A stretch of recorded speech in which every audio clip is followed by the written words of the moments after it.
Welcome back to the Holy Unapologetic podcast. My name is Marcus. I'm here with my dear friend Ace, and we have a very special guest with us here today. Cannot wait to dive into her story. Ace, would you mind introducing us?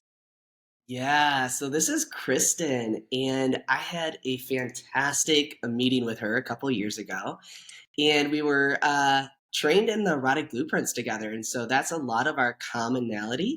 But she also shared a bit of her story with me, and I'm so excited to share it with our listeners today because it comes from this deep indoctrination and cult-like experience, and it's a huge part of all of our journeys of being thrown into the Christian uh, religion and then also the cultish dynamics that can flow from that.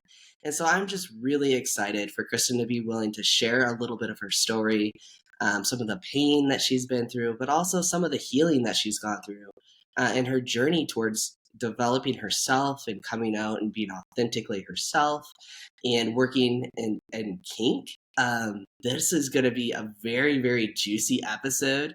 And I think that people might be a little bit shocked as to what they're going to hear. But the healing aspect of this is just so deep. And so I'm just so grateful, Kristin, for you to be willing to come onto our podcast and just share a little bit of your journey. It's been such a pleasure to get to know you. Well, thank you, Ace. Thank you, Marcus, for having me. So, where would you like to begin, Kristen? I know there's so much we could cover today.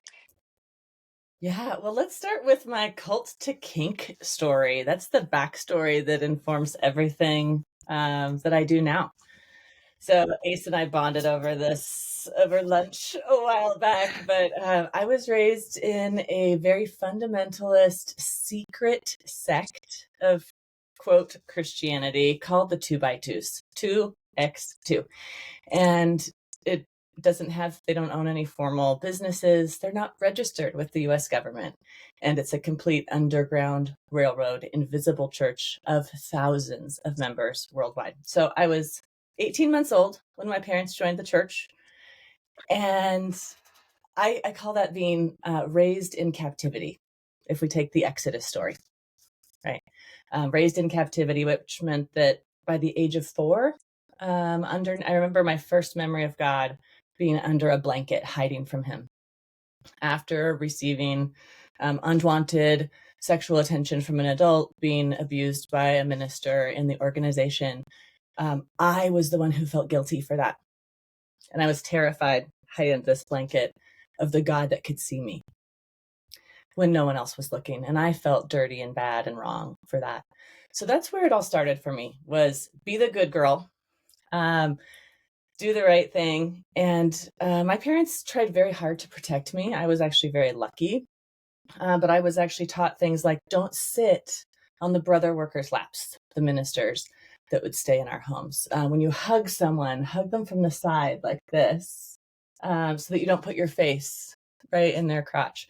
And my parents intended that to keep me safe because they knew there was a lot of abuse in the church of children. But what I internalized unconsciously was I'm dangerous. As a little girl, my little self could actually be tempting and dangerous to an adult man. And so I hid deeply. I wanted to disappear from life. And I walked on eggshells trying to be the perfect godly girl, praying 3 times a day, going to church 3 times a week, blessings for each meal. I wore ankle-length dresses, and we had no TV. I didn't hang out with any friends from school. I was like the weird religious girl. So that's sort of my childhood, was children should be seen and not heard. And even more deeply than that, women should be not seen and not heard. And of course, virginity until marriage, even more than that, purity until marriage, like no eroticism, and one partner for life with no divorce or remarriage for any reason whatsoever. So that is what I was raised in, what I married into, and had 2 children in that first marriage. So that's the starting point. I'll pause here and see what comes up for you. Sure. I would just ask, you mentioned hanging out with friends from school. So does that mean that this was kind of still just the church part of your life essentially, but you still went to public school, or how much were you otherwise connected with the rest of your community? Because that's something we see usually right out of the gate with cult like organizations, is separate you as much as possible from anyone that's not a part of it. We were absolutely insulated, with the exception of public school. Okay. This organization, the 2x2s, did not encourage homeschooling because all the other Christian homeschoolers were there. And I'm putting this in air quotes because the 2x2s see themselves as different and separate from every other Christian sect. They do believe they're the one true way. So it'd be very, very dangerous to homeschool me with other, quote, Christians, because I would probably learn bad theology. Oh, interesting. But then why public school? Wouldn't that be much more? That was a be in the world, but not of the world kind of Sure. situation. But our social friends were all within the church. Like my only friend nearby was a 30-minute drive to the next town. There was no one in my school in our church because it was so small. Okay. We lived in the country. But I think an important note here is that the 2x2s have their own very unique theology. So they do not believe that Jesus is God. They do not believe in a triune God. And they believe you can lose your salvation at any time and can only hear it through their ministers. So they are, in their mind, the one and only true way. Mm-hmm. Oh. That is so interesting, because I could see the parallels in my life, in my story. And I'm sure, Mark, you can see them too. I grew up in a Christian home, very conservative. I went to Christian schooling, and I actually had to work at home, and I wasn't able to hang out with people outside of, the radius. Like my parents kept me very close into, just our community, so that I didn't get other viewpoints of other people. So yeah, I remember not being able to ride my bike on Sundays, not being able to go to friends' houses, all of the rules, couldn't go to movie theaters, couldn't go to dances. It's wild to me now, looking back at how repressed my lifestyle was, just to kind of keep it small so that I didn't understand what was out there in the world and other experiences that I could Mhm. Absolutely. Yeah, I mean, that's something that so stood out to me, and you worded it in such familiar phrasing of, in the world, not of it. I remember watching a few years ago a documentary series about different cults, and after a while you kind of see like, oh, these all have a pretty similar formula to them. And the terrifying thing being that it's also things that the church uses. So that not of the world is such a big one, because it is isolating you from outside influences. But so I'm also interested too in that you said that your parents joined the church, so that's its own other thing. It's not like they were born in captivity. So I could ask about that, but I also want you to feel free to share this in whatever linear or non-linear form you like. Yeah, that's an important point, because we were also isolated from our biological family. So our family was really my parents, my brother and I, and a neighbor down the road who sort of adopted us that was in the church, because cousins, grandparents, aunts and uncles, all of that were of the world. They were not a part of this organization. So, my parents found the church when they were 18 and 19 years old. I was born already. They were very young, and they were so innocent.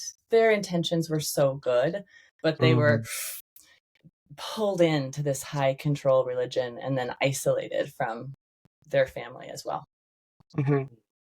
Yeah, that definitely seems to be the pattern. It's just amazing to think that seemingly every sect believes that, like, no, ours is the real thing, everyone else is wrong. And then I think I mentioned this in a prior episode of like, that was one of the first really big cracks in the veneer of Christianity for me, was like, oh, no two of you believe the same thing. So there cannot be this singular truth. If all of you think completely different things, then something's maybe amiss here. But Maybe. wow. Maybe just a little bit. Whew. It's so interesting, though, because culturally, I mean, wherever you grow up, you kind of get indoctrinated with whatever the religion is there. So if I were to grow up, in another country, I'd probably be Muslim or, some other religion. It's just really interesting how that infiltrates our culture today. Yeah. Yeah, I know. I'm so grateful that I was in a very conservative bubble in a liberal state, but I went to a very liberal school, and it just allowed me to question everything and get exposure to other ideas. Because otherwise, I think of how different I could have been if I didn't get into the school I wanted to go to and I stayed at home, versus being able to actually start to test some of these things out and ask questions. So you were sharing with us a little bit about your journey about coming out to the FBI and sharing your story there. Can you share with our audience just what that was like? Yes, absolutely. Well, a little backstory. So I left the cult when my daughter was 2 weeks old. So it's been 16 years since I left. I Wow. left voluntarily. That's a whole long story. There's another podcast about that that I can share if people get really curious. But I'd been out for 16 years. And in the spring of 2023, we had a really powerful, profound explosion within the remaining 2x2 organization when one of the overseers, one of the top leaders in the Northwest United States, was found dead unexpectedly under mysterious circumstances. And an investigation followed, and it was March of 2023 when someone finally broke the news as a whistleblower that this overseer had proof on his laptop of being in non-consensual and very dangerous, unethical, and illegal situations with people in the congregation. And it started, they call it Brewer Gate because his name was Dean Brewer. And he was one of the top leaders when I was a child. He stayed in our area, our field in the Tacoma, Washington area for 5 years in a row when I was a kid. The ministers go out 2 and 2 together and travel around and live with the people in the homes. So I knew him well. And he was the main overseer of Oregon. And when he died, it was like this explosion within the church that is still rippling out to this day. I found a small Facebook group, I think sometime in 2021 or something, that was for X2x2 members. And I was like, oh my goodness, there's other people out there, because I'd left alone, completely in isolation. And in the next year, we've grown to thousands of members because now Dean's death actually opened up this huge opportunity for people to find each other and start sharing stories.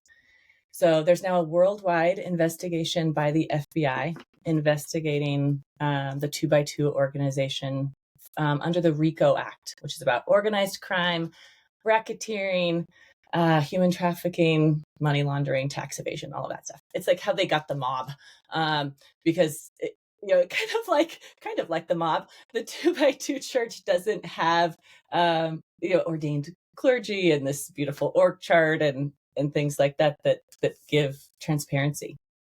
And so the FBI put out a call, which is extremely unusual to put out a call for tips and stories and witnesses in an ongoing investigation.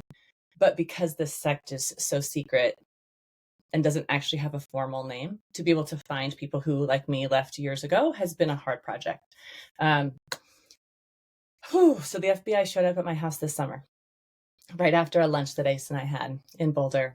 They stayed for 3.5 hours. And I didn't know they were coming. They're just a ding, ding. And I opened the door and it's the FBI. And I don't know how anybody else would feel opening the door to FBI agents. But I started to cry with gratitude because people are paying attention, finally. And they care a lot. And it was extremely validating. It was... I think for a lot of abuse survivors, particularly in a high control situation, we're silent to protect the guilty. And we don't name names to protect the guilty. And we feel guilty ourselves for being the recipient of that abuse.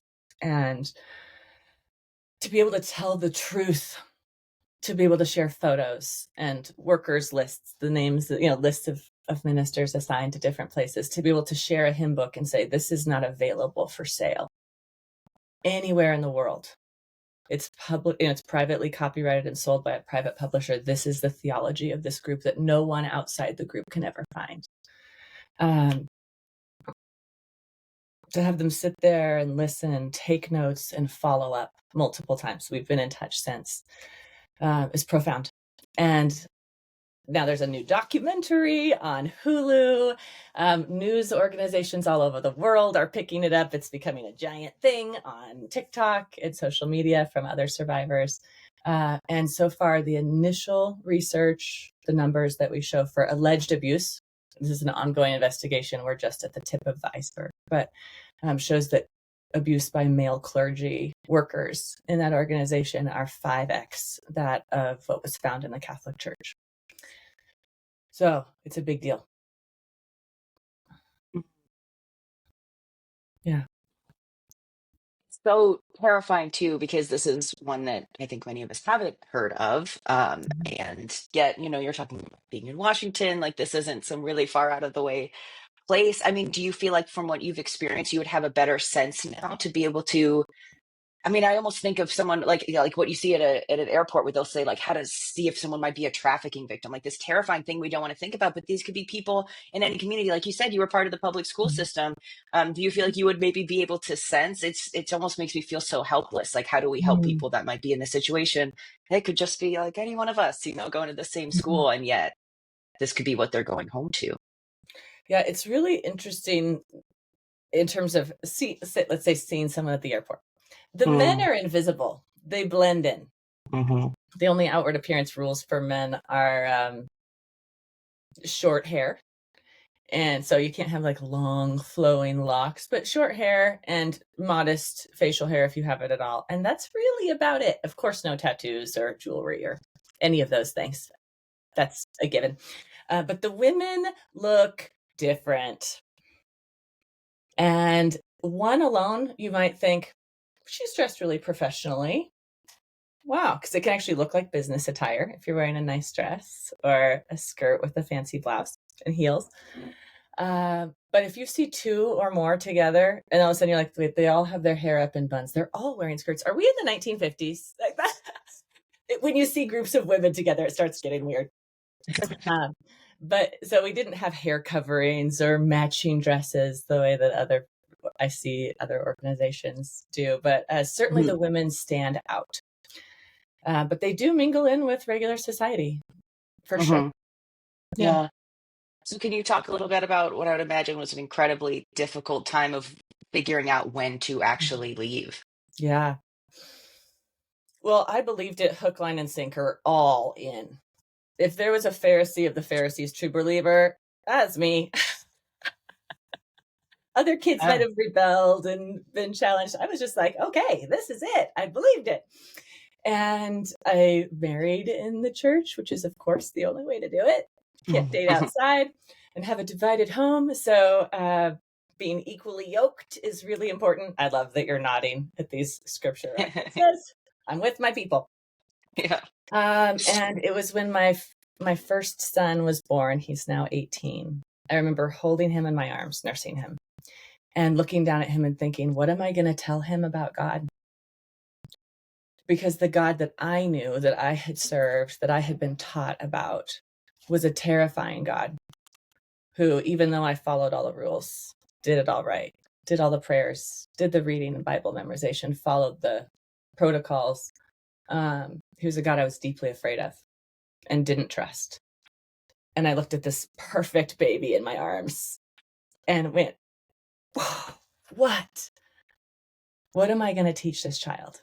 And that was the beginning for me, was I could not fathom a world of teaching my children that they needed to be afraid. And so that started my search. And I knew it was time to leave when I could no longer sit physically in the meeting. I would have anxiety attacks getting ready for church. I started like huffing essential oils. If I had had access to CBD gummies at the time, I would have been using those. But it was this I could not physically be present anymore and actually be there. It was like my body felt so excruciatingly unsafe that it was the beginning of learning to listen to my body, because I've been dissociated my whole life.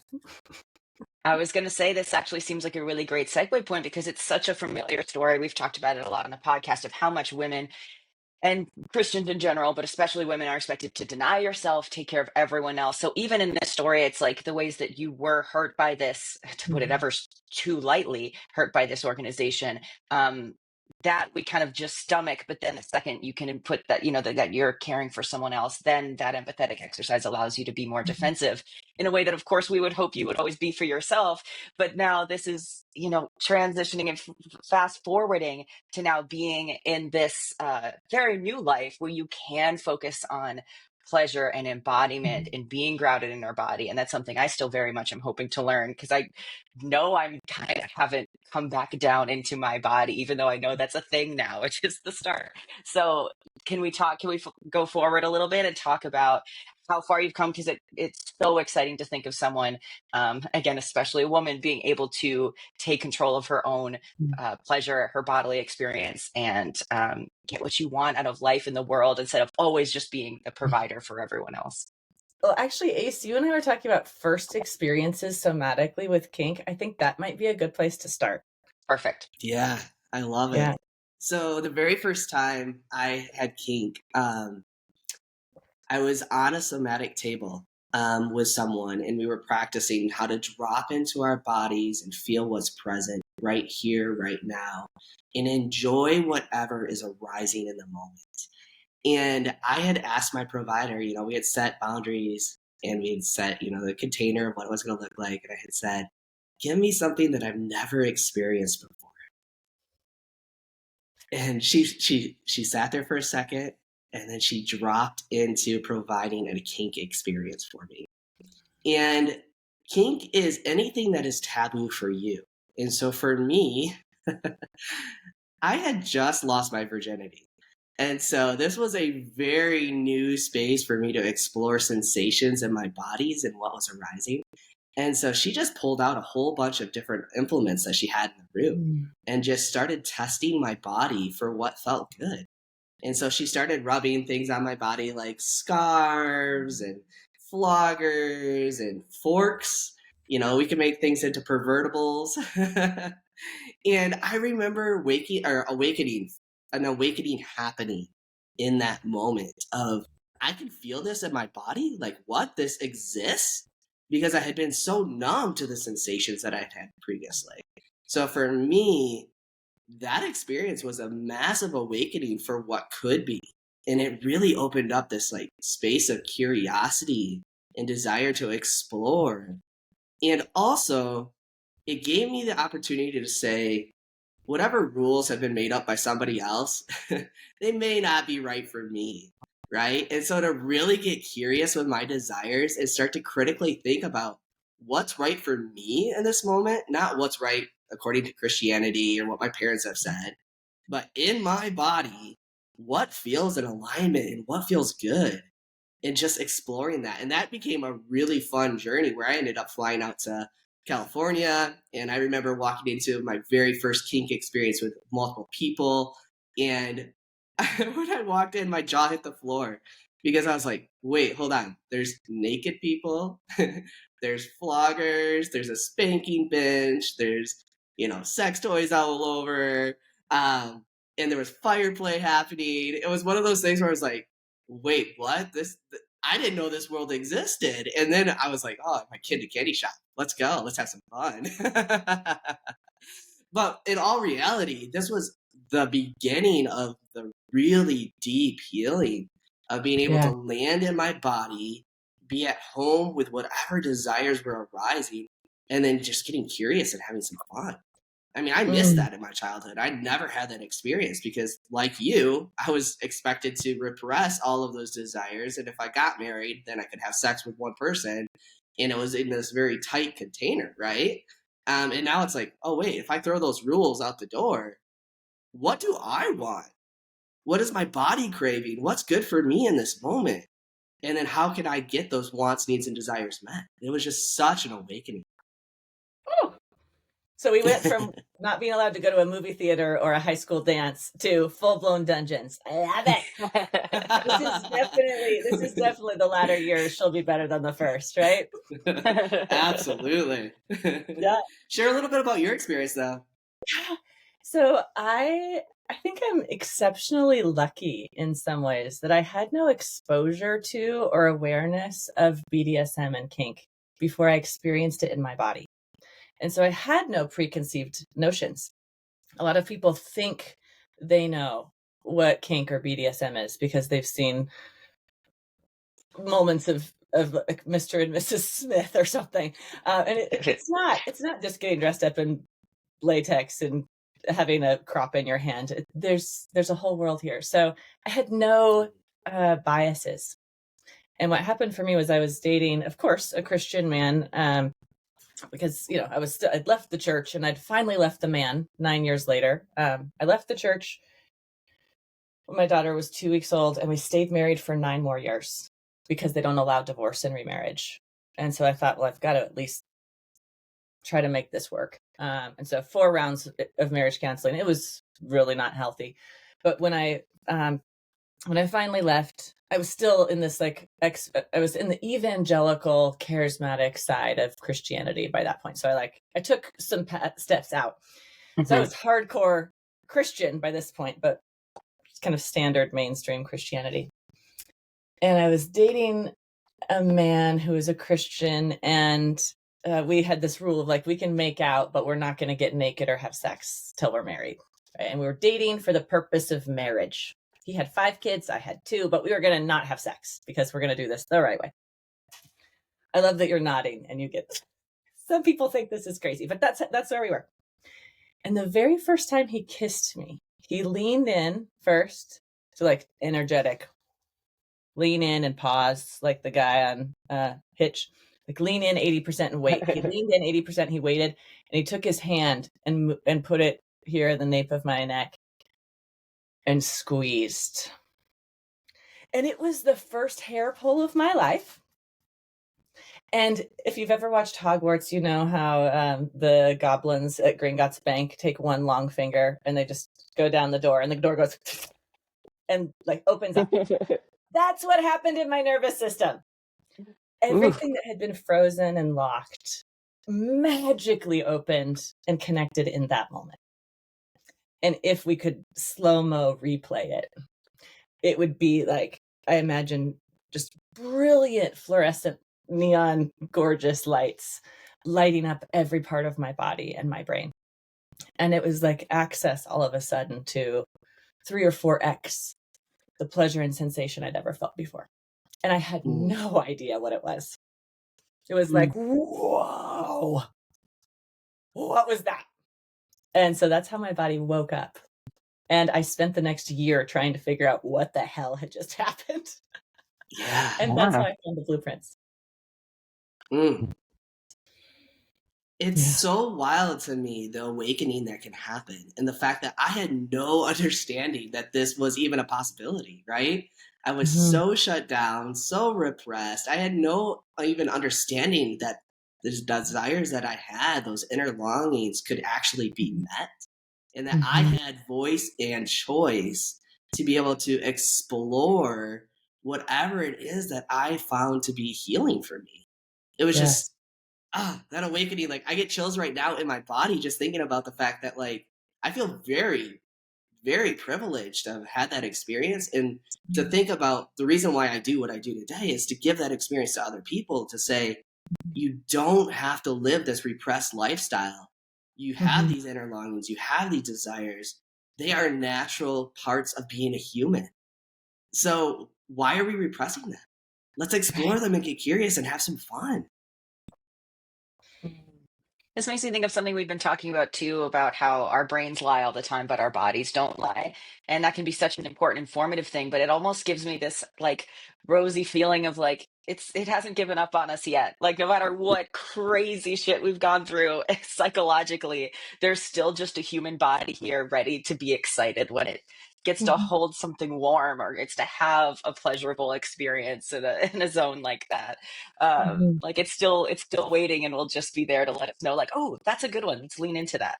So how did you then learn to, I mean, either of you could answer this of course, but start to chase that in a way where okay, I'm getting some signals I haven't even known to listen for. How do you then follow that thread? For me, I followed my body. I literally the night and day difference between the moment before and the moment after that hair pull and kiss, I felt like different people.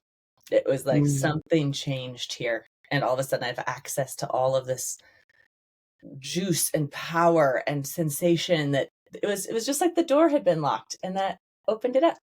And so I followed the sensation and continued dating that person and did some exploration with him to the limits that we had agreed to.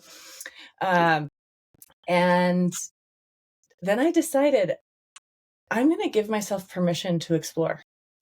I unfortunately had another incident because I had never dated outside the 2x2 religion. So like learning just to meet people in public and work through building relationships when you're not just raised in the same church and know each other was a whole deal.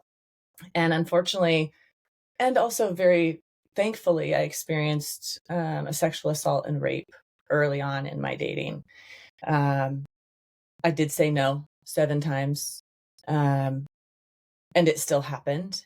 And I did tell the truth for the first time. Like I went to the police, I went to the church that they were a part of, and was very well supported, actually. Like very grateful for how the leadership handled it. But I did a year of sexual assault and domestic violence therapy through the RAIN network. And unfortunately, the person who I was assigned to for that case could not help. And so I decided I'm going to figure this out for myself. And that's where I started doing healing through pleasure instead.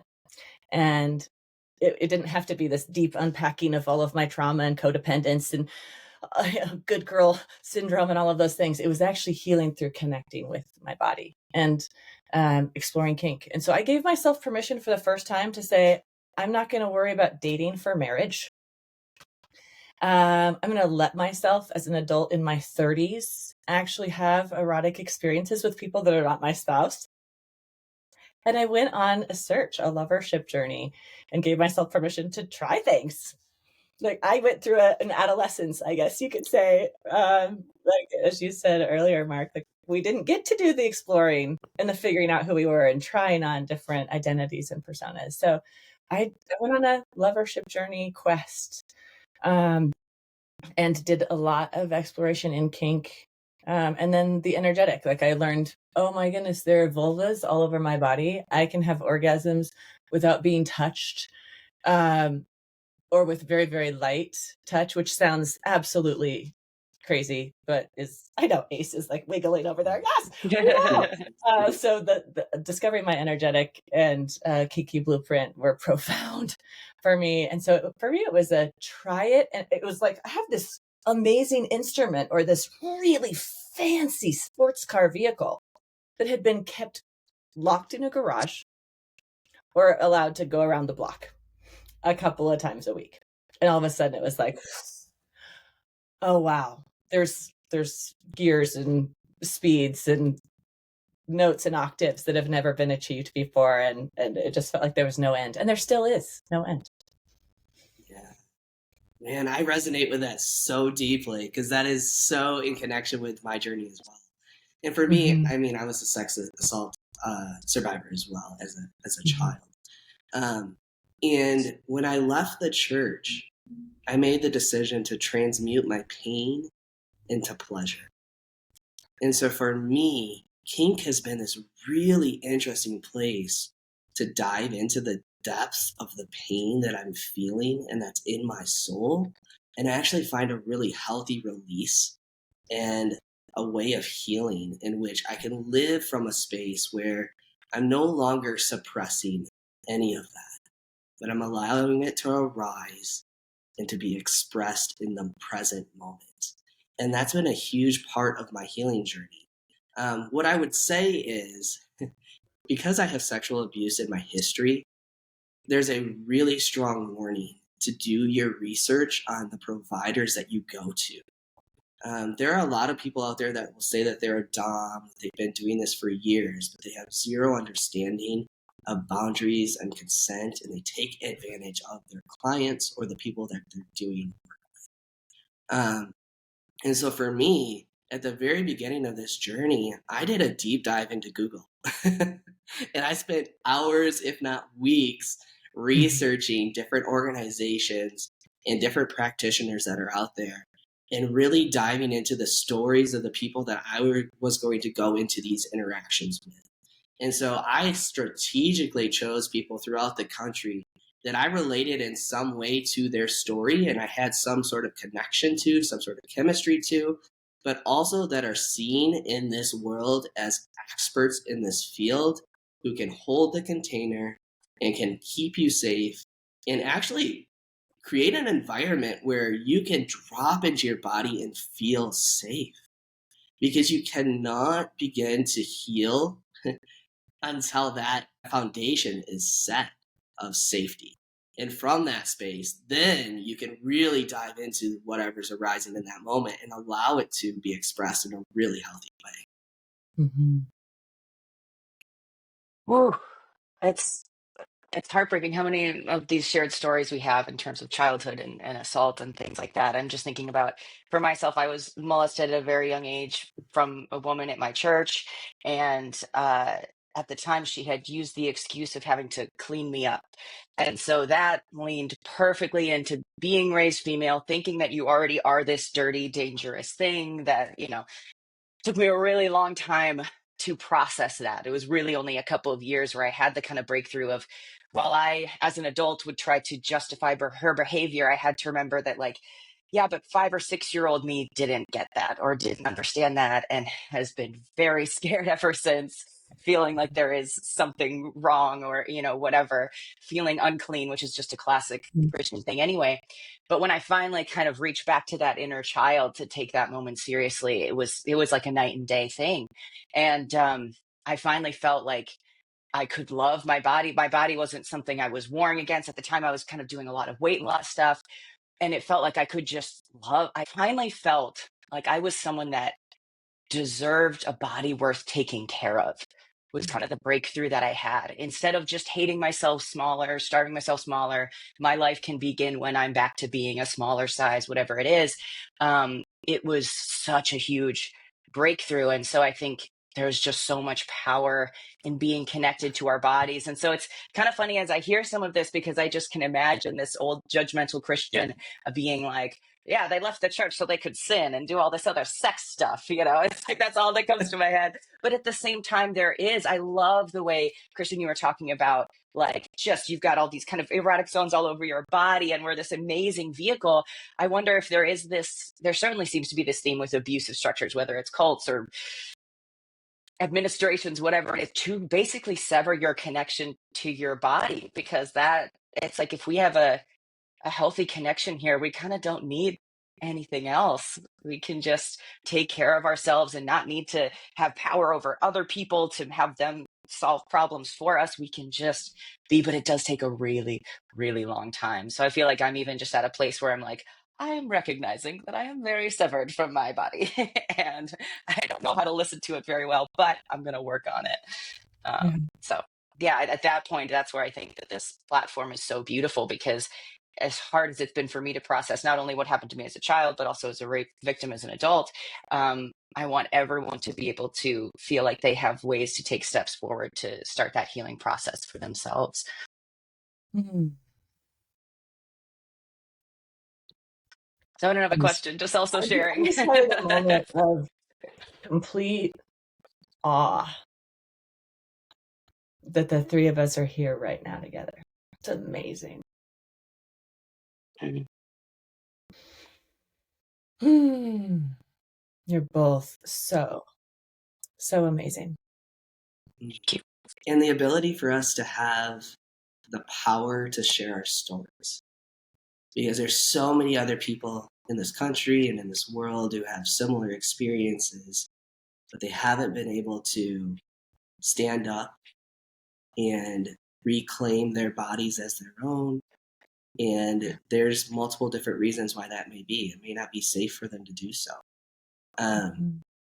But the ability that we have to share our stories and the pain that has been there, and just a warning for other people as you go out into this world, you don't know what somebody else's story is. So as you're engaging with others, just realize that there's a solid chance that they're going through something really, really deep that you have no idea. And so being able to meet people on a really human, basic level of loving, care, and empathy is just huge. I'd love to take a turn, if we can, into the erotic blueprints a little bit, because I do think that this is a huge piece of how we've landed into our bodies and started the healing process. Kristin, would you like to share just a little bit about your journey into the erotic blueprints and what it's done for you? Sure, absolutely. So I was already a leadership and life coach and loving my work and my business. And I just was on this personal journey of several years to figure out what the hell is happening in this body. Like, I used to have one kind of orgasm. It was like difficult to achieve and required toys and tools and all the things. And all of a sudden, like, unexplainable phenomena are happening. And so while doing that work, I was like trying to find words to type in to figure out how to explain what was happening. And I stumbled across a very old interview with our mentor, Jaya, and her partner, Ian, talking to Tony Robbins about the erotic blueprints. And I don't even know how old it is. It's ancient. But it was the first time that I was like, oh, that's what's happening. I'm a kinky energetic. Ha! And I thought, okay, this is all of this weird off body, like my body's moving in these ways I've never seen anyone else do. What is happening? And as they described those two blueprints, I went, oh yeah, that's it. And so, of course, me being me, I decided that I needed to get certified as a sex coach. It's not enough to just take the class. It's like, no, I need the deep dive study. And I had no intention to become a sex coach. I just was like, I'm so happy in my other day job. I'm going to go deep because I need to understand all of this to be able to help my friends and family. And so there's 5 erotic blueprint types. It's our natural pleasure wiring that's innate in each person. And there are sexual stages and states. And so it's not just what type of blueprint you are, but there's a lot more to the framework. But the blueprint types are the ones that tend to get people's attention, and it's how I found this body of work. So I'd love for you guys to describe some of the types. I'm wired very, very similar to you. I'm an energetic kinky, so just a slight shift on that. But yeah, so the energetic is really interesting because I never understood how I felt disconnected from the world. Mm-hmm. And so I would be the one that would be in the back of the room, or I'd hold really awkward conversations with people, and I'd be like, am I neurodivergent? Like, what's wrong with me? Is there something broken? Like, I just always was questioning my natural wiring when I was around other people.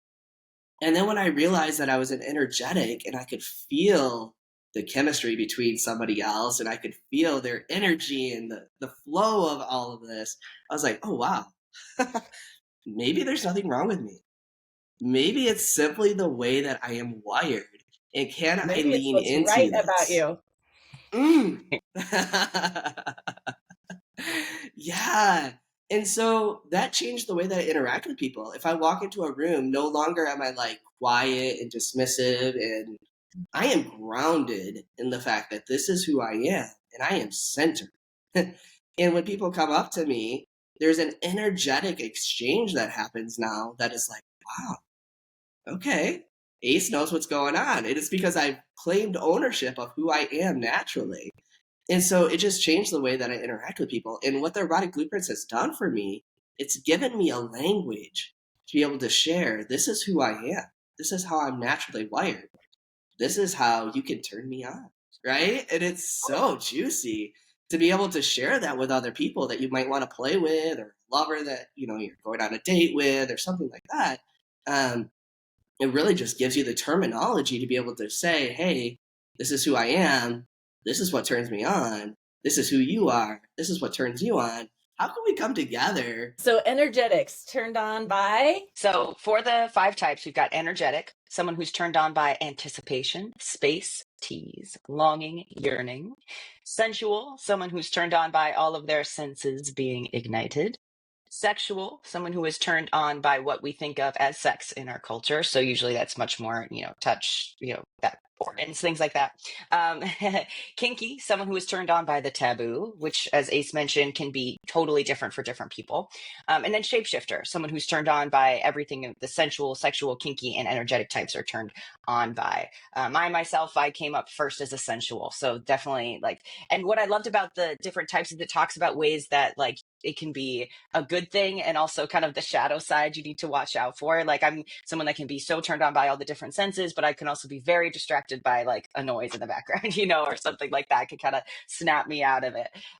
So they each kind of have things to keep an eye out for. But that would be a quick summary of the 5. Beautifully done, Mark. Yes. Yeah, each type has superpowers. And so like the sensual superpower can be finding so much pleasure through the 5 senses that it's actually possible to experience orgasmic states without like just by eating a piece of chocolate, let's say. Riding the wave of the ocean. Like it's so profound. And yes, dirty socks on the floor can just kill it completely. So really fast off. The lighting just right. Yes, conditions to be just right is the need, the beautiful need of the sensual. And so we've got the superpowers, we've got the shadows, and then we've got needs, desires, the things that really, really fuel us. And for the kinky, there's 2 types. The kinky is either the psychologically based kink that's all about power play and power dynamics, and it's really engaging a lot of the erotic mind and imagination. And then the physical side of kink, which is intense sensations and playing in ways that, let's say, I hate this word, but like normal, traditional, vanilla, whatever the thing is, the things we classically think about as acceptable or practiced in our society, anything outside of that. I do want to add one thing here. I work with a really high percentage of religious or formerly religious people because of my background, right? And so for my Orthodox Jewish rabbis and their rebbes and wives, so I work with people across many different faith practices, but the top Orthodox Jews don't touch for 2 weeks every month. And so during her cycle, for the first 14 days of her cycle, there's no touching. Their beds are separated. They don't actually even physically engage at all. She has a ritual cleansing bath, and then they reunite on day 14 after her ritual cleansing and period of purity. And so their kink, because now they're doing 900 level kink, yes. But their kink in their home, in terms of their expression, the kinkiest thing might be holding hands or kissing in the pantry when their children are at the kitchen table. Because even to be physically affectionate, walking down the street holding hands in their neighborhood, if they did that at 11 o'clock at night with no street lights on, that would still be very kinky because of their rules around public displays of affection. Where for somebody else it might be, some making out or some groping in the back of an Uber where someone's up front. Like that could be kind of edgy, maybe, right? And then it, of course, go all the way into role play and costumes and dungeons and whips and chains. Oh my. But it can be all over the board. Group sex is in kink too. Voyeurism, exhibitionism. For some people, anal sex, masturbation, sex toys, those would all fall in that kink category too. So it's a gigantic bucket when we're talking about the Kinky Erotic Blueprint. So it's so important to not judge that kink category, because we talked about the sex, love, and goop, and I just think it's so funny that this very traditional heterosexual couple, the guy is like so scandalized that he got, that kink was maybe his thing, and then of course they end up totally loving it, enjoying it together. But to not judge, because of course we have this one idea of it from Hollywood.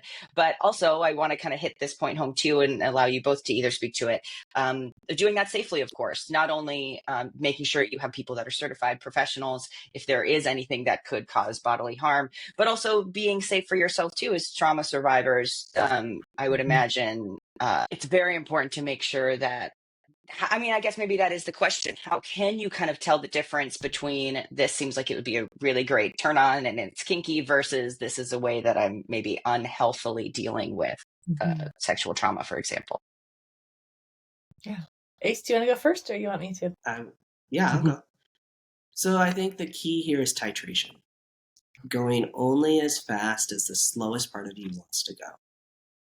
What we teach and what I've learned is that if you cannot be in your body and you can't regulate your nervous system and you can't find that safety, there's going to be a whole lot of damage that could be done. And so finding how far you can go is really a little bit of just testing it out and kind of putting your toe into the waters and then coming back out and finding that safety and then going back in just maybe a little bit deeper.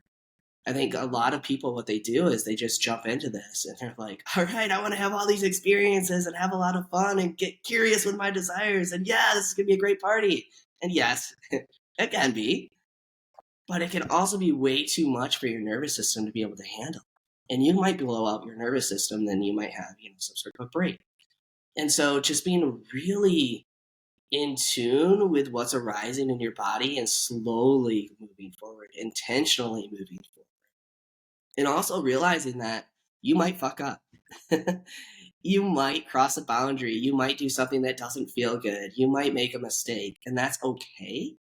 And having compassion for yourself in this space when those things happen and being able to lean into, okay, yeah, that didn't go well. How do I need to feel the emotions of that, feel the sensations of my body? They say that within 90 seconds, if you can realize what you're feeling and what your emotions are, and if you can allow them to flow through your body, you can start to regulate your nervous system and actually start the healing process. So slow down and become aware of the sensations that are going on in your body and only go as fast as the slowest part of you wants to go. Amen, brother. That's great. And something I like too, we were at the Erotic Blueprints conference, which was amazing, but they talked about how a yes can become a no, but a no cannot become a yes, especially for setting that container. You can kind of get caught up in the moment of something, but that is a line that's very important to not cross. Kristin, do you want to talk a little bit about the idea of like ethics within all of these different frameworks? Because you are very well like read and written on this topic. Oh, thank you. Yeah, I'd love to talk about ethics and that safety titration piece. So important. So Ace and I both, it's so cool. We have such similar stories. Because I was so new and inexperienced, I'm incredibly grateful that I knew this concept. Move at the pace of your slowest part. And somehow inherently I knew be very wise. Not going into a kink frenzy of like, oh, now I have to go try all these things and I'll play with anyone. And please, I just want to submit to you. Who's a dom? I've seen people do that, and it's excruciatingly, it's an unhealthy way to learn. So I did a ton of research, just like Ace. I read countless books, followed bloggers and podcasters, and listened to all sorts of things. And I hired professionals. I actually flew to Atlanta for a shibari rope opera because I found someone who did shibari work in a way that I thought that I want to tell a story through this experience with shibari. And so I flew across the United States for a 3-hour shibari rope opera and was able to say to this professional, I want to feel my power. And that was what we did in that journey. And so I was very empowered. I educated myself well. And Ace, I believe you've trained with Orpheus Black Yes. as well, one of the Erotic Blueprint coach, the guest speakers and trainers for our community. He teaches that on the submissive side of the slash, we need to be the most educated, smartest sub in the room. And that's what I aspire to be and what I teach people to do, which is to absolutely when you're playing in this space to be even someone that's safe to play with from the dom perspective is to know what is your yes and your no in your body. Can you stay in your body? Can you communicate around edges? Like this rope is starting to cut off circulation here. Can you move it down underneath my wrist bone? Can you give me a little bit more space here? Okay, thank you. That's better. Right. We can play out farther to the edges when we have a submissive who is fully 100% responsible for themselves, can communicate with ease and grace, and then a dominant who's 200% responsible in the scene. So that 100% submissive responsibility, 200% responsibility from the dominant in scene comes from Lori Handler's with Tantric Kink. So I combined that idea with what Jaya and Ian teach us. Move at the pace of your slowest part and expand your comfort zone without blowing past your safety line. So those are things I practiced. And then I would also recommend going to local munches and community meetups so that you meet people in public and vet them over time. Learn how they interact in the community. Check references. Don't just hook up on Bumble or Tinder or Field and say, oh, you're a dom. Cool. I've always wanted to get tied up. Not a great first date, people. There's like real practical things. So I recommend a mentor, a coach, a personal protector who has been in the lifestyle and in the kink community for a long time. I pursued all of those routes before in any way I explored it in a personal dynamic. Yeah. And then ethics, it doesn't matter if it's sane, safe, or consensual. Those are like SSC, safe, sane, consensual is kind of a hallmark of kink, as well as RAC, risk aware, consensual kink. You can Google and search those things. I am in a 7-month, 700-hour deep dive internship and mentorship with a mentor who has a PhD in clinical psychology, a master's in counseling psychology, and wrote her dissertation on erotic submission and the psychology of dominance. And she teaches safe, sane, consensual, ethical kink. And so the way that I practice, the way that Ace and I have been taught is it's not just does somebody want it and someone's willing to give it to them. No, that's not enough. Is it ethical? Is it helpful? Is there a purpose to it? And sometimes we actually unkink people. If they've got a really deep fetish and they're like stuck in one lane, actually moving through erotic blueprints and consent and all these things, sometimes it actually can open up more pathways and more avenues for pleasure by creating this kink sandwich or layered cake, let's say, of bringing the erotic blueprints into it too. And so I love to actually open people up to more ways to experience pleasure rather than narrow them down. This brings up such an important point too of just sex in general, of how key communication is, and that asking for consent is sexy, and checking back in, and each separate act being a separate thing is so important. But I think it's also can be hard to learn how to speak up for yourself too, especially, to come back to being assigned female at birth can be really hard to speak up for our desires, especially when you have a media landscape that basically pretends that the female orgasm isn't even a thing, and is so fixated on the male pleasure experience. Do you have like tips that you would give for people that, hopefully they have a perfectly loving partner, but that doesn't mean we're always ready to be like, actually, can we try this? Or I actually don't like that as much. Yeah, absolutely. Well, in the erotic blueprints world, we have several touch games and communication tools we use.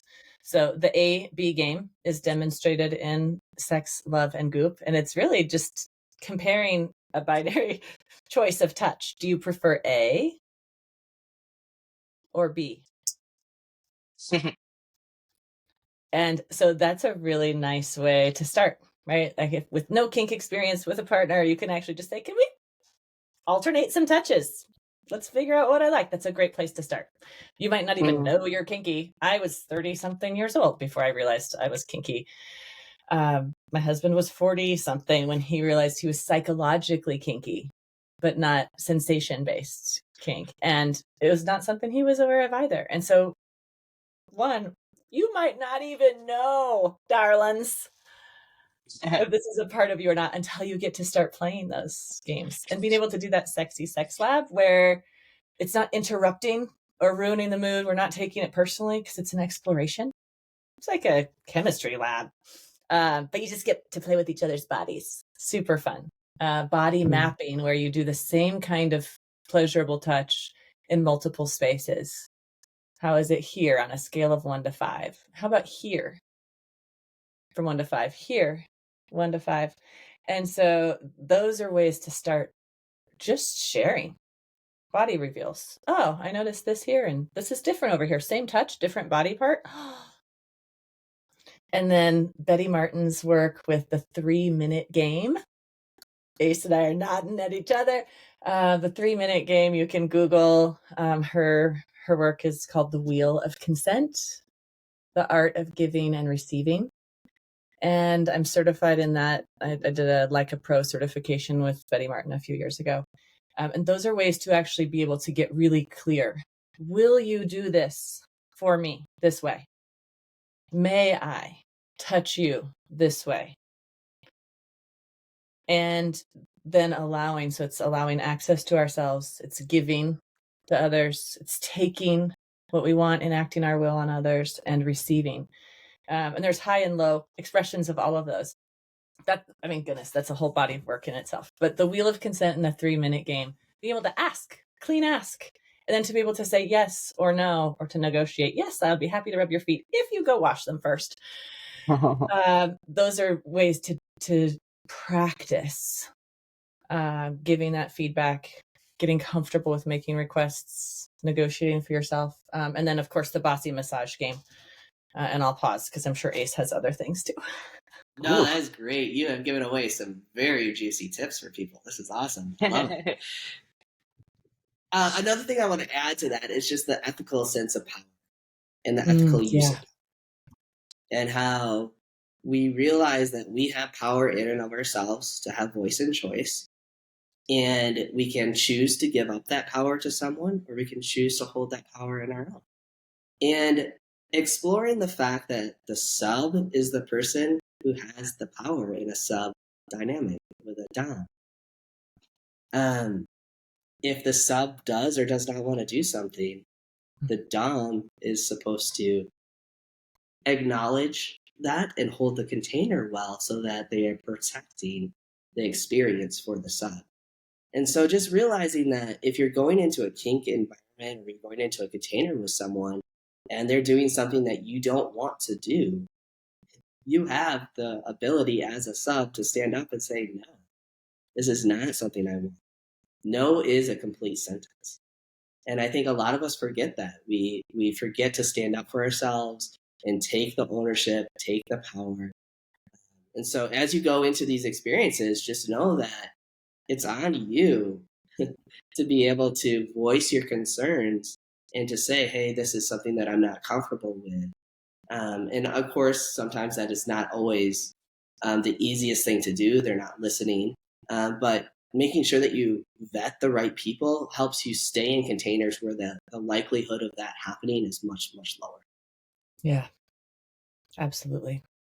And I think there's a big difference too between the ethics of and the responsibility, let's say, of some light impact play, some gentle, spanking or hair pulls and something kind of light in that space, and then like really heavy impact play and actually taking someone through a really cathartic release. So it can be light and playful and fun and silly and sweet and a little exciting, and it can be really profoundly cathartic and transformative on the physical side. And it can also be the same on the psychological side. Maybe it's really fun just to say, yes, girl, yes, sir, or good girl, or, just throw in some like little tiny sprinkles of kinky dom sub words and say, I'm in charge for today, for the next 10 minutes. I'm in charge.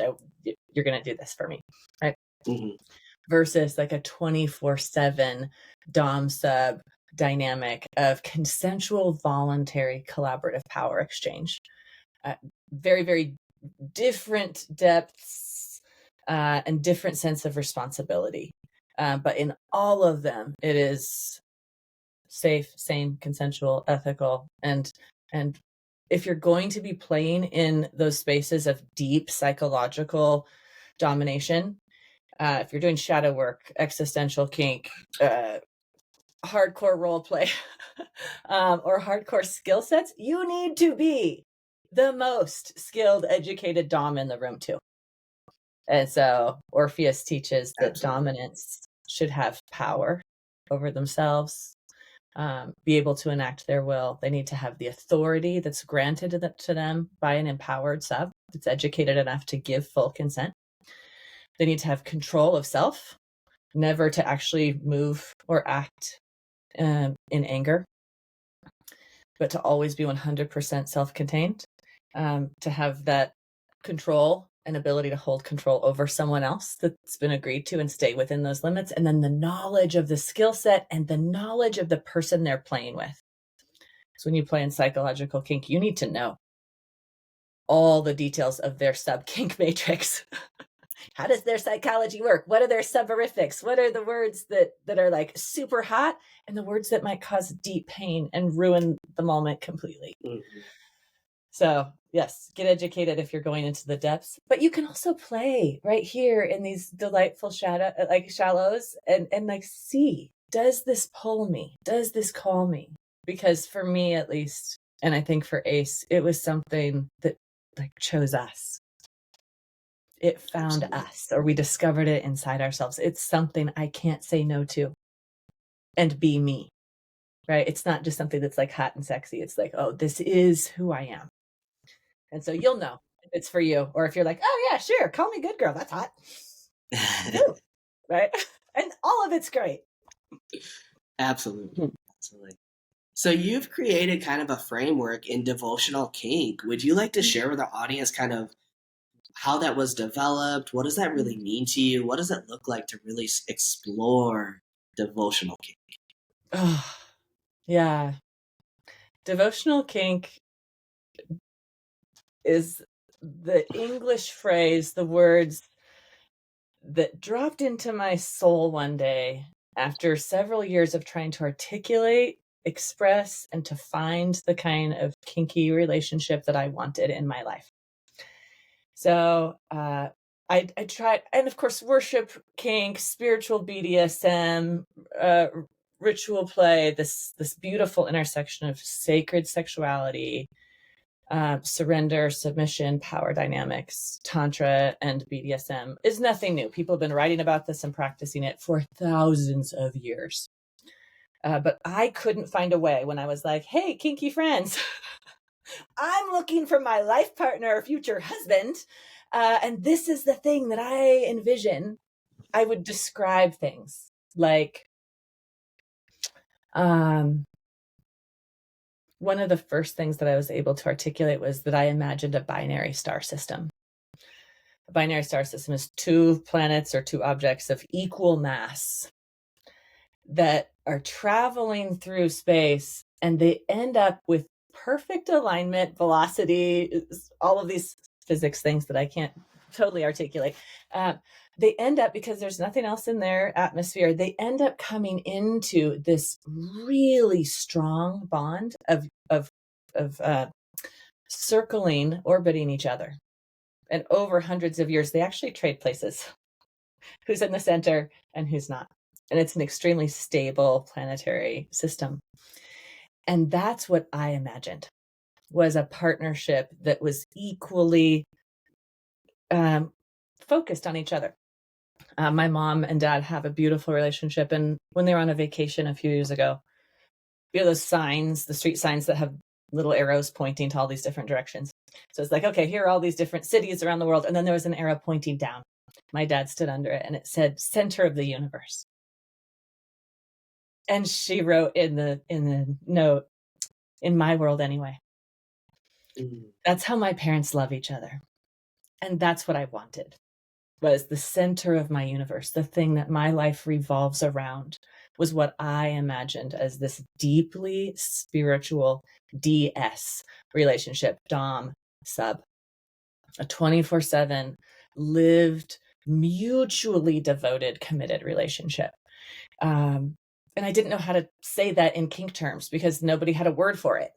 And I interviewed many experts and finally found a professional top who did sensation play in Boulder. And he told me, what you're looking for is the top 1% of all kink dynamics. Like, this is really rare. It's going to take you a while to find it. Because I also identified as an anticipatory service submissive. Ooh, Mark's like, what is that? May I riff on that just a moment? Okay, the way that I experience kink as a submissive, I'm 100% switch, so I play on both sides. But in my marriage, as an anticipatory service submissive, it's knowing the dominant so well that you actually don't need a lot of rules or commands, but it's this lived, constant awareness of each other. So once upon a time, many years ago, I was an executive assistant at a pharmaceutical company for a C-level executive. And it was a really high, fast-paced environment. And I was hired to do his Excel or his spreadsheets, his expense reports, his travel and calendar. And a few months went in and I said, you're not using me right. I can do more. And he was like, oh, you're good. And I decided to make it my mission to make myself indispensable. And so I studied, actually on day one, I studied all of his expense reports from the last month. And I learned, what does he order when he's tired at the end of a long day? What does he order when he's having clients in for a fancy lunch? What does he get at the airport at 5 a.m. when he's traveling? And I kept a list of his favorite foods and when he ordered them. And I would just notice his calendar and say, oh, he's not going to have time. And I would just have lunch waiting for him. He didn't have to tell me what he wanted. I knew. I made it my business to know him inside and out. I knew his blood type and when he needed his dry cleaning taken and when his engineering recertification was due. I'd been keeping track of his CEUs and his speaking engagements, and I brought it to him for signature. Right. So he didn't, it was this very high level anticipatory service.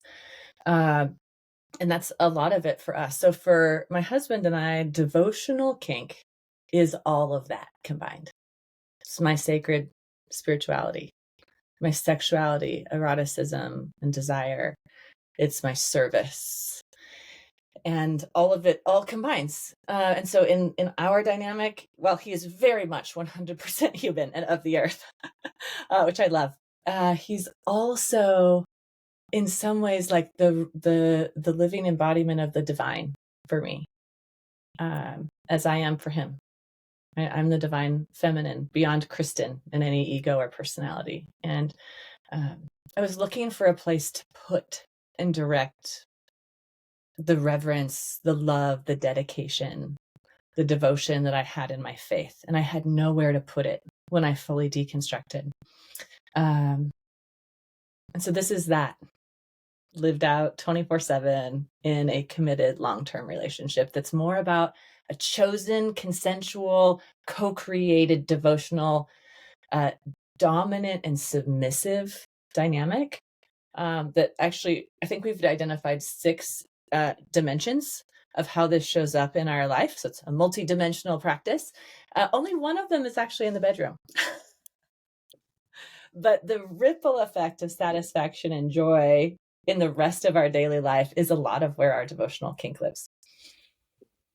And that's such a great testament too to the importance of finding out what you want so that you can articulate it. And then from there it's seeking it out. And I know, I'll plug ACE's services real quick because that was so important for me of wanting to have more experiences and him just kind of bringing up the point of like, then you got to put yourself in the right spaces. But that first big step was just figuring it out. So I love that you've been able to give this very detailed description of exactly the kind of relationship that you wanted. And now you have that. And so it just can make each part of that process exciting. So if someone doesn't have what they want yet, that's okay. Try to see if you can figure out how to put it down on paper or even just say it out loud, because then you can start to find it out in the world. Because that's that beautiful idea of like, I know love exists because I love and that type of thing. And you can go out Yeah. and And find it I out there. talked about it to everyone that I could when I was with Erotic Blueprint coaches, when I was at kink events, when I met professional dominants and educators and leaders. I asked them, do you know anyone? This is what I'm envisioning. This is who I am and what I'm seeking. And so I talked about it constantly all the time. And that's how the words came out of my mouth. It was not a Googled thing to find a name. It was like, I'm like, blah, blah, blah, blah, you know, my service and my submission and my sacred sexuality. It's like devotional kink. And it was like, oh, that's what it's called. Oh, right. And I'll offer this little nugget of hope for the Kinky Blueprint folks who are partnered with people who are not kinky.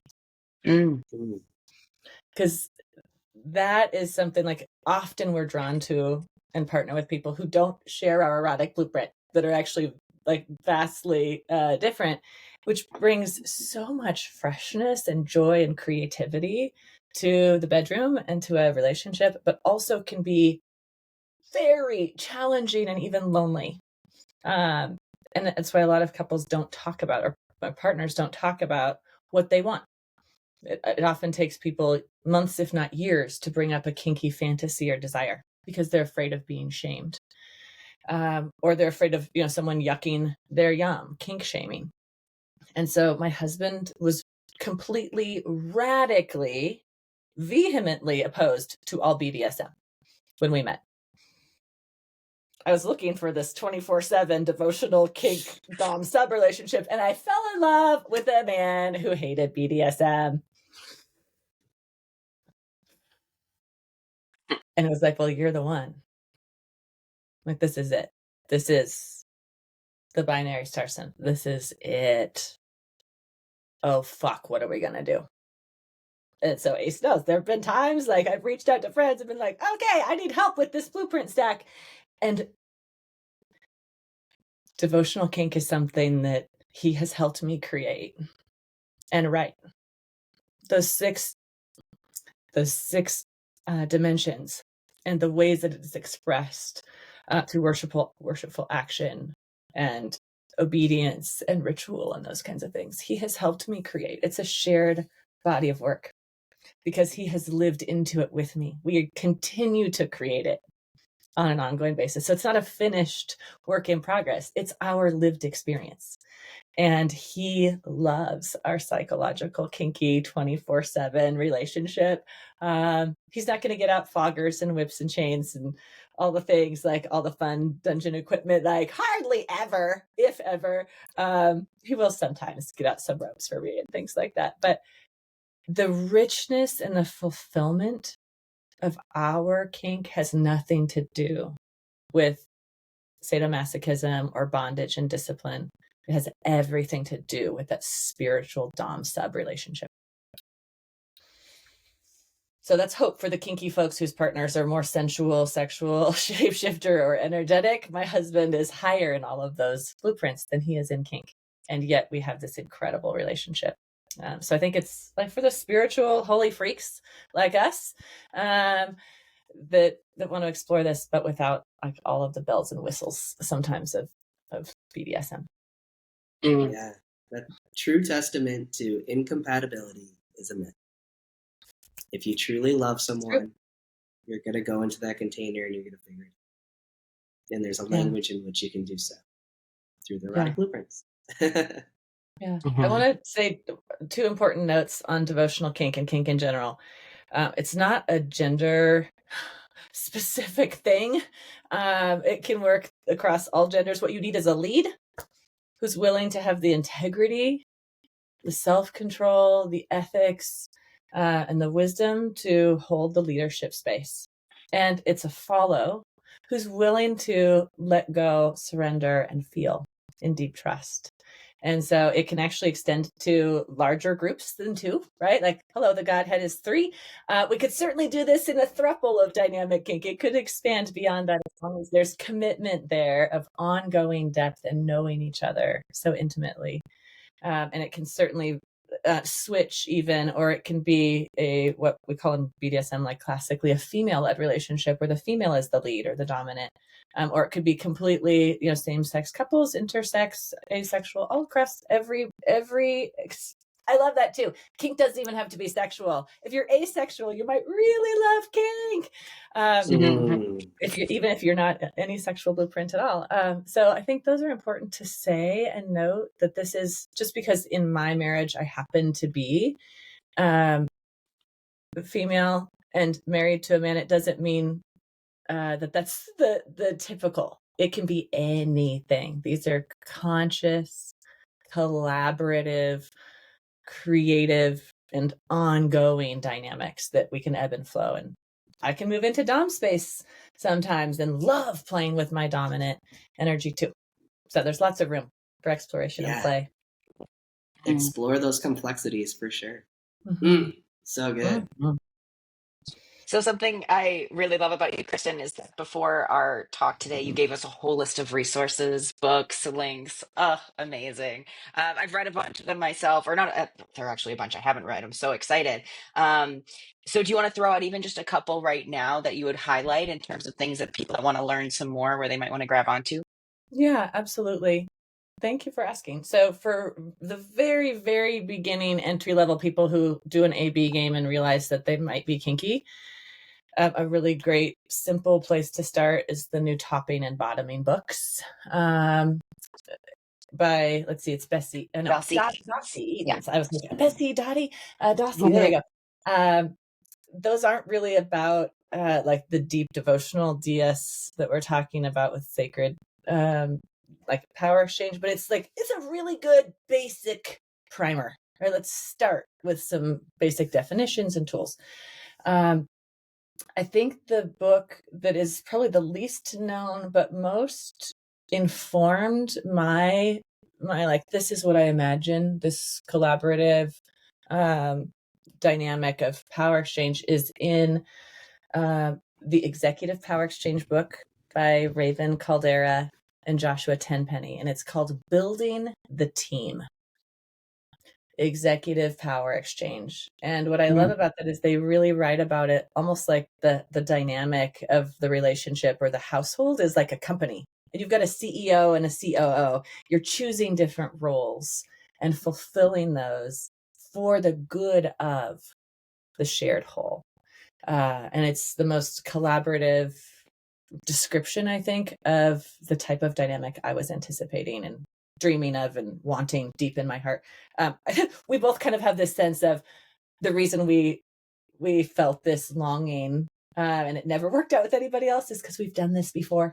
Like many times, I no longer believe that we live once and it's all over.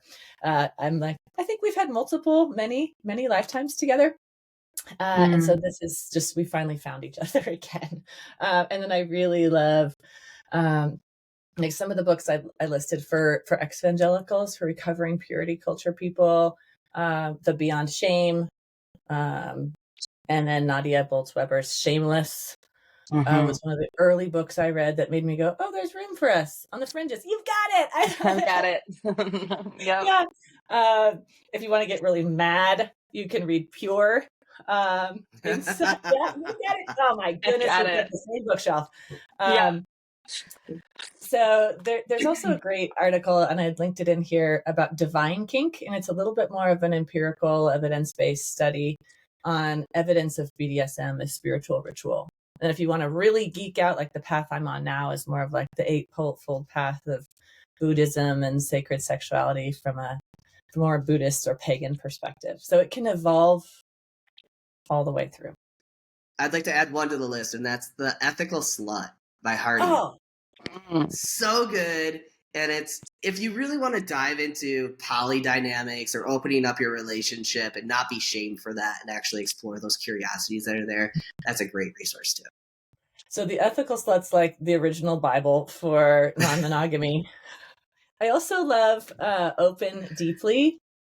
And what's the other one? Open Monogamy.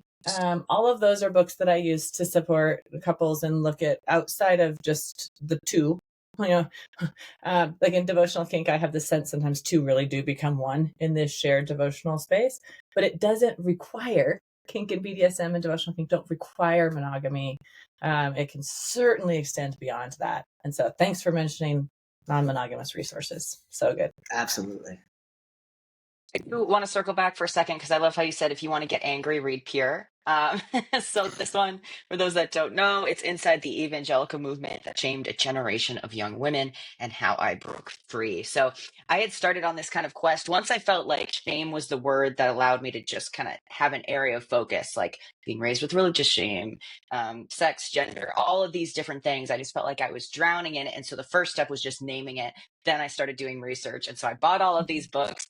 And I ended up feeling kind of depressed after because my thinking was like, I'll do this research. I'll be able to write that shame is bad and it hurts young women and all these different things. And then I was like, oh, it's already been done. It is very, very well researched how damaging these religious environments, these purity culture environments are for young women.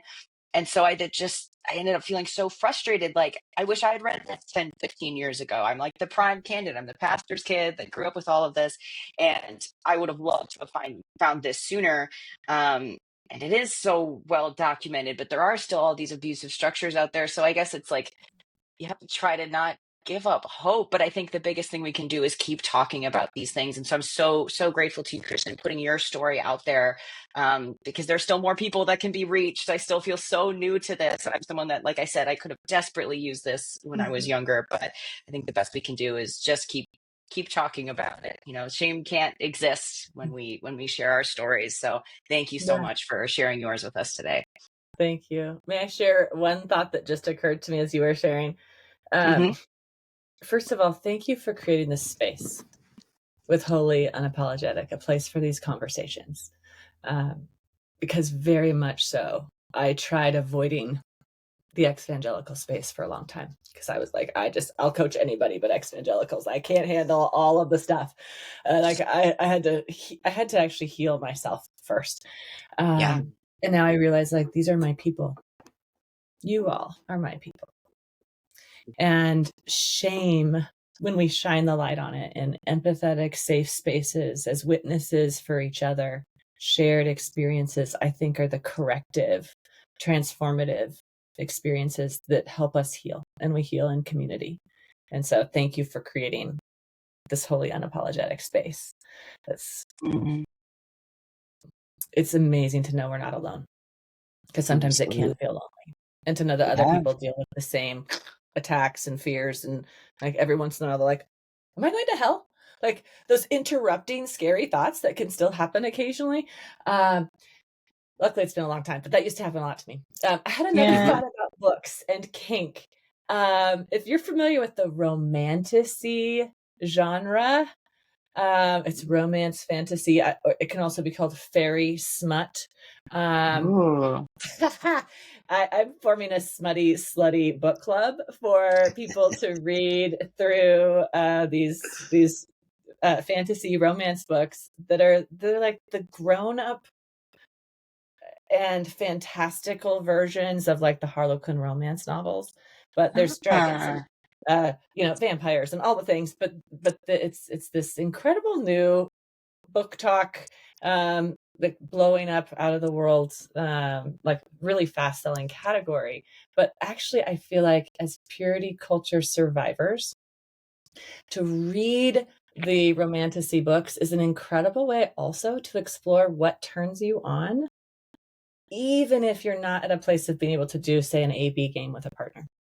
Because we can read fiction and be like, oh, that shower scene in Fourth Wing is like, oh, or how about this scene over here? How about book 3 of Court of Thorn and Roses and the Nesta series with the wings? Like, you see different blueprints in these books. It's a great way to start if you're brand new. That's a really good way to figure out what turns you on, what lights you up, and to actually heal some of those forbidden fruit ideas by reading about them in fiction. So that's another great way to explore. I love that. And I very much benefited from that world. I found a web series that I loved that ended up being based on a fan fiction. So then I kind of fell into that whole world. Then I started writing it myself, not fan fiction in the sense that it was other real people, but starting to write erotica. And that was Mm. huge for me because it was like everything I shouldn't have been doing. And so Oh. it was writing out, even, sexual experience I hadn't even had yet, but because I had kind of been familiar with that world. And then that to me ended up being writing the kind of relationship that I wanted, the kind of loving relationship that I wanted to experience. I started writing through fiction and then knew how to seek out in my own real life. So I was incredibly liberated by being exposed to things of that nature. So I certainly encourage it as well to kind of see what you like and what you're drawn to. And then for me, it felt so empowering to feel like, so what would I want to add to that in my own and Yeah. add to, especially in kind of there being such a limited landscape when it comes to what kind of queer love that we see out in Hollywood, the kind of story that I wanted to write to be separate from that. I'm like, hey, maybe it's not a tragedy and maybe both people are still alive. Like, is that even possible? Let's go for it.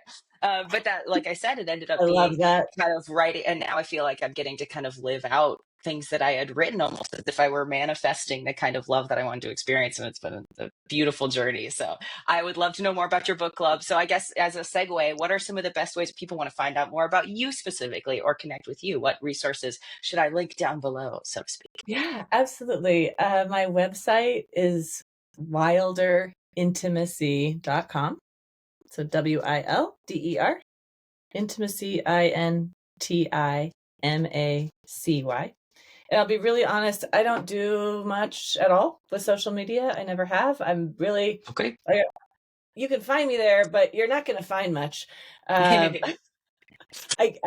clients, my coaching practice is full with personal referrals from clients and friends. And so maybe someday I'll start writing on Substack, but really the website is it. That's it. Find me there. Or on Instagram, send me a follow or however it works. I don't know. You don't even have friends on Instagram anymore. I don't know.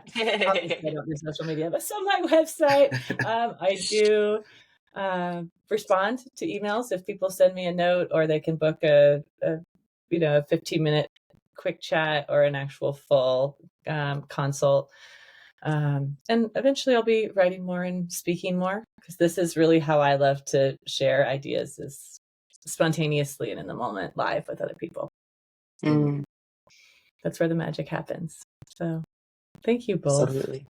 Thank you so much for being here. So grateful. Anything you want to add, Ace, before we wrap up here? Just grateful for you. Thanks for sharing your journey and your story and how you've come to heal and express yourself and authentically live out a really enjoyable life. So it's been super fun to get to know you as a person. And I just am grateful for you sharing this, your story with our audience today. Yeah. Thank you. I think I'll say raised in captivity, went through the bricks without straw, like the getting divorced and restarting life. And now, thankfully, it sounds like all three of us are through that. And now we're getting to explore the promised land of freedom. Land of milk and honey. Yeah. I've got that little religious kink moment. I wanted to just wrap that up and say I'm so grateful we all had our own Exodus story. Ooh. And that here we are on the other side. I love that.